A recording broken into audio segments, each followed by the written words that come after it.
Clouds, lesson number 2। কার লেখা? ইন্তিজার হুসেন। খুব সুন্দর গল্প, ভীষণ সুন্দর গল্প। ইন্তিজার হুসেন born in 1923। ইন্তিজার হুসেন, ওনার জন্ম হচ্ছে 1923 সালে। Is a famous writer from Pakistan. পাকিস্তানের একজন বিখ্যাত লেখক তিনি। Who writes short stories and novels in Urdu. এখনো বেঁচে আছেন? হোপফুলি আবার নাও থাকতে পারে, হয়তো বইটা আপডেট করেনি বলে হয়তো মৃত্যুর সালটা দেয়নি, সেটাও হতে পারে। কারণ 1923-এ জন্ম, এখন বাঁচতে গেলে 103-এর উপরে বয়স হতে লাগবে, বা 103 বছরের কাছাকাছি বয়স হতে লাগবে, হয়তো বেঁচে নেই, এরকম হতে পারে। যাই হোক, তো বলছে হু writes short stories and novels in Urdu, যিনি উর্দু ভাষায় প্রচুর ছোট গল্প লিখেছেন, নভেলস বা উপন্যাস লিখেছেন, and also columns for news papers in English, এবং ইংরেজিতে বিভিন্ন কলাম লিখতেন, বিভিন্ন সংবাদ পাঠকদের জন্য বিভিন্ন যে কলাম প্রকাশিত হয় খবরের কাগজে, সেই ধরনের লেখাগুলো সেগুলো লিখতেন। He has received many awards in Pakistan, India and the Middle East। তিনি পাকিস্তানে, তো স্বাভাবিক পাকিস্তানের রাইটার, তো সেখান থেকে তো পুরস্কার পাবেনই, তিনি পেয়েছেন। আমাদের ভারতবর্ষ থেকেও অনেক পুরস্কার পেয়েছেন। এবং মিডল ইস্ট, মধ্যপ্রাচ্য যে এরিয়াগুলো রয়েছে, যেমন ধর সৌদি আরব, কাতার, এরকম টাইপের যে দেশগুলো রয়েছে সমস্ত, সেই সব জায়গা থেকেও তিনি অনেক পুরস্কার পেয়েছেন। আফগানিস্তান, দ্য সেভেন্থ ডোর, হ্যাঁ আফগানিস্তান মিডল ইস্ট, না, আফগানিস্তান মিডল ইস্ট না। The Seventh Door and Leaves are among his books translated into English। Underline করতে হবে, Seventh Door and Leaves। Seventh door একটা, লিভস একটা, এগুলো তার বিখ্যাত বই, যেগুলো ইংরেজিতে ট্রান্সলেট করা হয়েছে। অর্থাৎ তিনি লিখেছেন উর্দু ভাষায়, পরবর্তীকালে ইংলিশে কেউ না কেউ সেটাকে কি করেছে, ট্রান্সলেট করেছে, ইংরেজিতে অনুবাদ করা হয়েছে।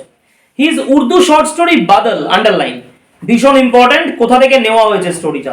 Urdu short story Badal has been translated as clouds by Rakhshanda Jalil. Rakhshanda Jalil, যদি বলে এই গল্পের ট্রান্সলেটর কে, বলতে হবে রকশন্দা জলিল। বানানটা প্রত্যেকে ভালো করে খেয়াল করবি, আদারওয়াইজ বানান ভুল হয়ে যাওয়ার চান্স থাকবে। রকশন্দা জলিল হচ্ছেন ট্রান্সলেটর, তার মানে লেখক কে, অথর কে? ইন্তিজার হুসেন। লেখক বা অথর কে? ইন্তিজার হুসেন। ট্রান্সলেটরটা কে? রকশন্দা জলিল। এটা মাথায় রাখতে হবে, না যেন না ভুলায় জিনিসটা। ট্রান্সলেটর রকশন্দা জলিল, অথর হচ্ছেন ইন্তিজার হুসেন। কোথা থেকে নেওয়া হয়েছে? উর্দুতে লেখা বাদল। আমরা জানি উর্দু বা হিন্দি যেটাই বলি না কেন, আলটিমেটলি সেখানে বাদল শব্দের অর্থ কি? মেঘ, ওরকম। তো সেইখান থেকে নেওয়া হয়েছে, আর বেসিক্যালি এটাকে ট্রান্সলেট করা হয়েছে ক্লাউডস নামে, যেটা রকশন্দা জলিল করেছিলেন। The present text is it's edited version. এই যে প্রেজেন্ট টেক্সটটা, এটা সম্পূর্ণ গল্পটা না, অবভিয়াসলি কিছুটা গল্প তুলে নিয়ে দেওয়া হয়েছে।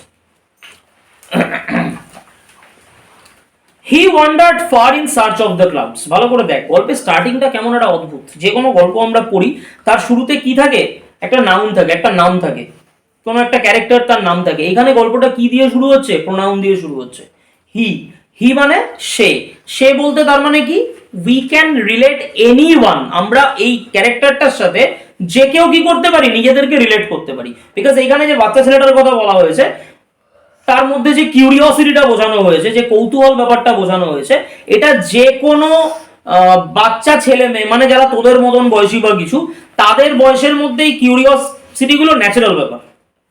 এই জিজ্ঞাসা জিনিসটা ন্যাচারাল বিষয়। তো স্বাভাবিক অর্থে দাঁড়িয়ে এইখানে যে ক্যারেক্টারটার কথা বলা হয়েছে, সামহাউ সেটাকে কি করা হয়েছে, এমন ভাবে রিপ্রেজেন্ট করা হয়েছে যাতে এনিবডি কি করতে পারে, সেটার সঙ্গে রিলেট করতে পারে ক্যারেক্টারটার সঙ্গে।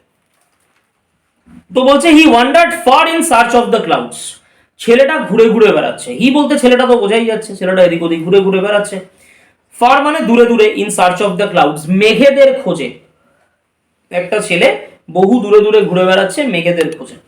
ডাউন উইন্ডিং পাথস অ্যান্ড অ্যালিজ, আঁকা বাঁকা রাস্তা। অ্যালি মানে গলিগালা, বিভিন্ন আঁকা বাঁকা রাস্তা, গলিগালা, এরকম টাইপের গ্রামের রাস্তা ধরে ছেলেটা ঘুরে ঘুরে বেড়াচ্ছে। Till he reached the old mud hut. এই করতে করতে করতে করতে সে কোথায় এসে পৌঁছালো? একটা পুরনো মাড হাট। মাড মানে মাটির, হাট মানে কুড়ে ঘর। একটা পুরনো মাটির কুড়ে ঘরে এসে সামনে পৌঁছালো। There he turned on to the dirt track. তারপরে সে চলে গেল কোন দিকে? ওইখান থেকে সে টার্ন নিল, ঘুরলো, ঘুরে কোথায় চলে গেল? Dirt track. ডার্ট থেকে ডার্টি কথাটা এসেছে, ডার্টি মানে নোংরা। তার মানে ডার্ট ট্র্যাক বলতে নোংরা একটা রাস্তা।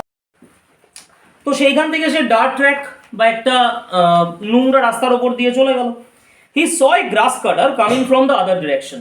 আন্ডারলাইন করতে হবে, সে দেখলো একজন গ্রাস কাটার, একজন ঘাস কাটুরে, সে কি করছে? Coming from the other direction, a bundle of freshly cut grass balanced on his head.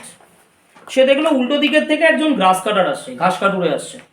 উল্টো দিক মানে সে ধর এই সাইড থেকে ওই দিকে যাচ্ছে, ঘাস কাটুরে তার মানে কোন দিক থেকে কোন দিকে আসবে? এই দিক থেকে এই দিকটায় আসবে। অপোজিট ডাইরেকশনে দুজনে মুভ করছে।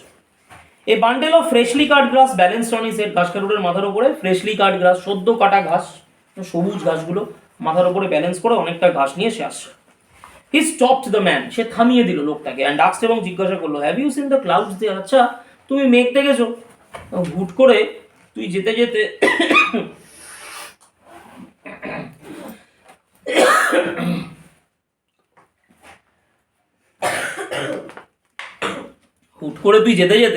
রাস্তার মধ্যে যদি কোনো লোককে থামিয়ে দিয়ে বলিস তুমি মেঘ দেখেছো, লোকটা পাগল মনে করবে, বাংলা কথা। এরকম জিজ্ঞাসা তো চট করে কেউ কাউকে করে না। যেতে যেতে তুমি মেঘ দেখেছো, সে আবার কি, মানে এরকম টাইপের একটা ব্যাপার। তো বলছে have you seen the clouds there, তুমি ওখানে মেঘ দেখেছো? লোকটা হঠাৎ করে আচমকা কেমন আছো, ভালো আছি, কোথায় যাচ্ছ, এই টাইপের প্রশ্ন করে মানুষ। এ বলছে তুমি মেঘ দেখেছো? লোকটা বলছে ক্লাউডস, মেঘ। The grass cutter was amazed, underline করতে হবে। দ্য গ্রাস কাটারের রিয়াকশন কিরকম ছিল, ওখান থেকে শুরু করে পিকিউলিয়ার কোয়েশ্চেন পর্যন্ত। The grass cutter was amazed, grass cutter বা ঘাস কাটুরে তিনি অবাক হয়ে গেলেন। As though he had been asked the most peculiar question, যেন তাকে সব থেকে কি করা হয়েছে, অদ্ভুত প্রশ্ন করা হয়েছে, নিতান্তই অদ্ভুত। একটা মানুষকে চিনি না জানি না, হুট করে তুমি মেঘ দেখেছো, এরকম টাইপের যদি প্রশ্ন করা হয় তো লোকটা কি ভাববে, সকাল সকাল ইয়ার্কি করছে এরকম ধরনের। তো সামহাউ গ্রাস কাটার একটুখানি অবাক হয়ে গেল, যেন তাকে একটা অদ্ভুত প্রশ্ন করা হয়েছে। ছেলেটা বললো ইয়েস ক্লাউডস, বললো হ্যাঁ মেঘ। He was disappointed to see that the grass cutter was still mystified, underline. ছেলেটার রিয়াকশন কেমন হলো, বা গ্রাস কাটার তোর কোয়েশ্চেনের মিনিং বুঝতে পারেনি, স্বাভাবিক। তো ছেলেটা কেমন হলো, ডিসঅ্যাপয়েন্টেড হয়ে গেল, হতাশ হয়ে গেল। কি হতাশ হয়ে গেল? To see that the grass cutter was still mystified, মনে মনে ভাবছে গ্রাস কাটার এরকম মিস্টিফাইড মানে আচমকা, মানে অদ্ভুত আচরণ কেন করলো, বুঝতে পারলো না কেন আমার প্রশ্নটা। ওর মনের ভেতরে এই একটা কনস্ট্যান্ট ওয়েতে কি আসছে, একটা রিয়াকশনস আসছে, যে গ্রাস কাটারকে জিজ্ঞাসা করলাম মেঘ দেখেছো কিনা, গ্রাস কাটার মনের মধ্যে কিছুই বুঝতে পারলো না। হি ওয়াকড অন আনটিল হি কেম আপন a farmer ploughing his field, এবার সে কি করলো, হাঁটতে লাগলো। সোহান বলছি যে দরজাটা একটু খুলে দে না, ভীষণ মানে গরম লাগছে ভেতরে। হি ওয়াকড অন আনটিল হি কেম আপন a farmer ploughing his field, এবার সে হাঁটতে লাগলো। আনটিল হি কেম আপন এ ফার্মার, এবং হাঁটতে হাঁটতে হাঁটতে হাঁটতে সে কি করলো, একটা চাষির কাছে এসে পৌঁছালো।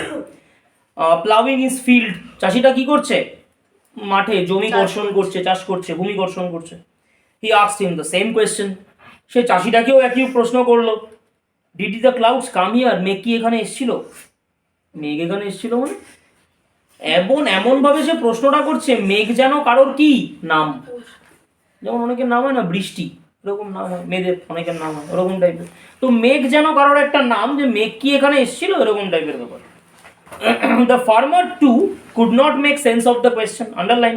চাষিরাও কি করতে পারলো না, প্রশ্নের উত্তরটাকে, মানে প্রশ্নের মিনিংটাকে বুঝতে পারলো না। ও কেমন একটা হতভম্ব হয়ে রয়েছে। The farmer too could not make sense of the কোয়েশ্চেনটা আন্ডারলাইন হবে। ক্লাউডস হি আস্কড, ফার্মার জিজ্ঞাসা করলো মেঘ, ইয়েস ক্লাউডস, বললো হ্যাঁ মেঘ। লেখক কি বলছেন, লেখক বলছেন he was asking after the clouds, অর্থাৎ ছেলেটা এমনভাবে মেঘেদের ব্যাপারে জিজ্ঞাসা করছিল, like a man who has lost a child, যেন ধর কোনো একটা লোক একটা বাচ্চা ছেলে বা একটা বাচ্চা মেয়ের হাত ধরে ধরে গেছে, ওই বাচ্চাটার নাম হয়তো মেঘ। মেঘ হয়তো মেলায় হারিয়ে গেছে, বা মেঘ হয়তো কোথাও হারিয়ে গেছে, সে হয়তো লোকজনকে গিয়ে গিয়ে জিজ্ঞাসা করছে, আচ্ছা মেঘকে দেখেছো, মেঘকে দেখেছো, মানে মেঘ যেন একটা ছেলে বা মেয়ে টাইপের। And asked wayfarers if they have seen a child wandering, এবং তারা যেন কি দেখছে, একটা বাচ্চাকে কি ঘুরে বেড়াতে দেখেছে, এই টাইপের ব্যাপারটা জিজ্ঞাসা করছে। ওয়ান্ডারিং মানে এদিক ওদিক ঘুরে বেড়ানো।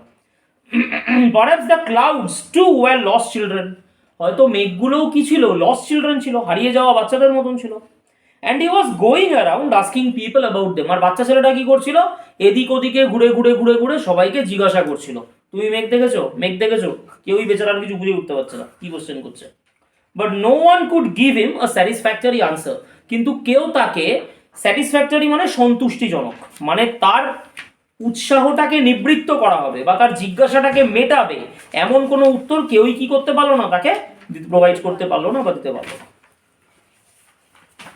বন্ধ কর।